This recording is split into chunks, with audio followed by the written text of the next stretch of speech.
अद्भुत है बांके बिहारी के प्रकट होने की कहानी। वृंदावन में बांके बिहारी का एक विशाल मंदिर है, जहां देश विदेश से भक्त सिर्फ इनकी एक झलक पाने के लिए यहां आते हैं। किंवदंतियों के अनुसार माघ शीर्ष माह की पंचम तिथि को बांके बिहारी यहां प्रकट हुए थे। यह मंदिर पुराने शहर में स्थित है। श्री बांके बिहारी मंदिर का निर्माण स्वामी हरिदास के वंशजों के सामूहिक के प्रयासों से हुआ था। मंदिर में बांके बिहारी की काले रंग की प्रतिमा स्थापित है। इस प्रतिमा में कृष्ण और राधा का मिला जुला रूप समाया हुआ है। इसके पीछे प्रचलित लोक कथा के अनुसार स्वामी श्री हरिदास भगवान श्री कृष्ण को अपना आराध्य मानते थे। उन्होंने अपना संगीत कन्हैया को ही समर्पित कर रखा था। वह अक्सर वृंदावन स्थित श्री कृष्ण की रासलीला स्थली में बैठकर संगीत से कन्हैया की आराधना करते थे। माना जाता है कि जब भी स्वामी श्री हरिदास श्री कृष्ण की भक्ति में लीन होते तो श्री कृष्ण उन्हें दर्शन देते थे। एक दिन स्वामी हरिदास के शिष्य ने कहा कि बाकी लोग भी राधे कृष्ण के दर्शन करना चाहते हैं। उनकी भावनाओं का ध्यान रखकर स्वामी हरिदास भजन करने लगे।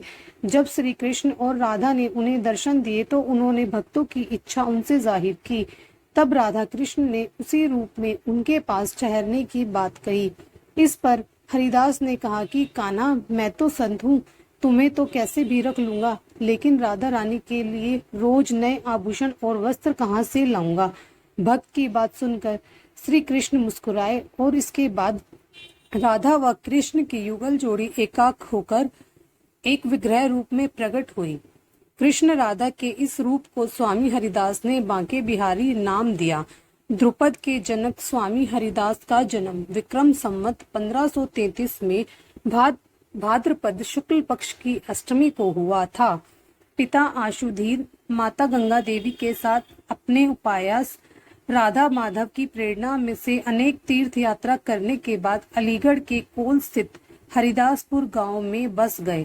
संगीत सम्राट तानसेन एवं बेजू बावरा जैसे संगीतज्ञ स्वामी हरिदास के शिष्य थे। संवत 1687 में एक बार अकबर बादशाह भी तानसेन की प्रेरणा से वृंदावन आए थे। तानसेन उन्हें स्वामी जी के पास ले गए, किंतु वे जानते थे स्वामी जी उन्हें अपने मन से गाते हैं, किसी को सुनाने के लिए नहीं। इसलिए एक दिन तानसेन एक राग का रियाज करने लगे और जानबूझकर राग के सुर गलत कर दिए।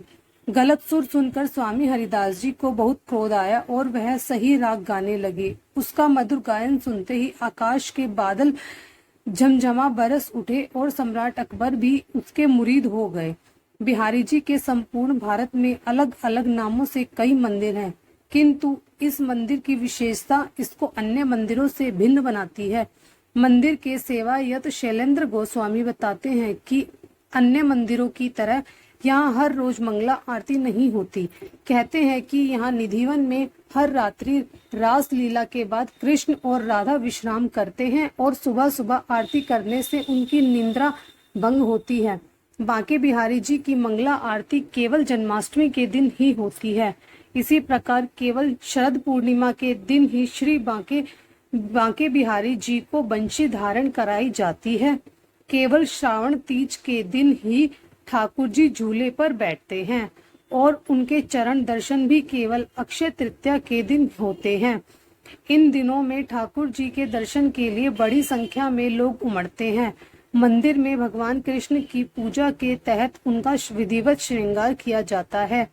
उन्हें भोग में माखन, मिश्री, केसर, चंदन और गुलाब जल चढ़ाया जाता है। वृंदावन में सबसे ज्यादा भीड़ यदि किसी मंदिर में होती है तो वह यही मंदिर है। मान्यता है कि बांके बिहारी की छवि को लगातार देखने से भक्त श्री कृष्ण की भक्ति के वशीभूत हो जाते हैं, उनके साथ चला जाता है। इसके लिए मंदिर में उनकी मूर्ति के आगे एक पर्दा लगा है जो हर 2 मिनट में हिलता है, ताकि कोई भी बांके बिहारी को एकटक न देख सके। माना जाता है कि उनकी मूर्ति में इतना आकर्षण है कि लोग उन्हें देखते ही उनकी ओर खिंचे चले जाते हैं। साथ ही उनकी आंखों से अपने आप आंसू बहने लगते हैं। बोलो राधे राधे।